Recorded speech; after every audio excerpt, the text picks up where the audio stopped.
தமிழ் வணக்கம். இன்றைக்கி பாருங்கள், நம்ம காலை சாப்பாடு பாருங்கள். வீட்டில் உள்ள சாப்பாடு, வீட்டில் உள்ள பொருளே சாப்பாடு பாருங்கள். வெள்ளரிக்காய் வச்சுருக்கோம், கேரட் வச்சுருக்கோம், பச்சை பயிர் எதை ஊற வைக்கிறது எப்படி நான் பதம்னா, இன்றைக்கி காலையில் ஊற வச்சிடணும். இன்றைக்கி காலையில் காலையிலே ஒரு 7-8 மணிக்கு ஊற வச்சிடணும்.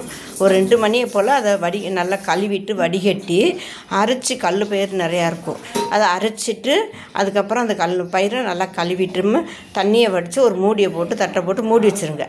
மறுநாள் காலையில் எடுத்திங்கன்னா இது மாதிரிக்கு முளைச்சிருக்கும் பாருங்கள். பச்சை பயிர் எப்படி முளைச்சிருக்கு பாருங்கள். பதம் சாப்பிட்ற பதம் இதுதான்.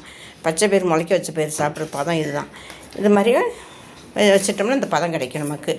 அப்போ டெய்லி கொஞ்சம் கொஞ்சம் ஊற வச்சு எடுத்துக்கலாம். தேவையான பொருள் 2 இட்லி.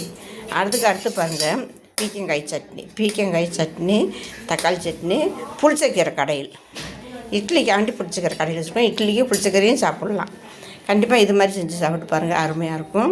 குழந்தைங்களுக்கு இது மாதிரி செஞ்சு கொடுங்க. ரொம்ப வெயிலுக்கு எந்த வெள்ளரிக்காய், கேரட்டும் சூப்பர், பயிரும் சாப்பிடுங்க. அப்போ இது எல்லாம் சாப்பிடும்போது இது குறைஞ்சிரும், இந்த இட்லி குறைஞ்சிரும். அதனால தான் இப்படியெல்லாம் இந்த மெத்தடில் கொடுக்குறது. கண்டிப்பாக இது மாதிரி செஞ்சு கொடுத்து பாருங்கள் குழந்தைகளுக்கு. இந்த மாதிரி அதுகளுக்கு ஊட்டி விட்டுருங்க. பிள்ளைகளுக்கு இந்த கீரை எல்லாம் சேர்ந்தாப்புல இருக்குது, இது எல்லாமே சத்துள்ள பொருள். கண்டிப்பாக இது மாதிரி செஞ்சு பாருங்கள், குழந்தைகளுக்கு ஊட்டி விடுங்க, நீங்களும் சாப்பிடுங்க. சுகர் உள்ளவங்களுக்கு ரொம்ப ரொம்ப நல்ல மெத்தடு இந்த மெத்தடு.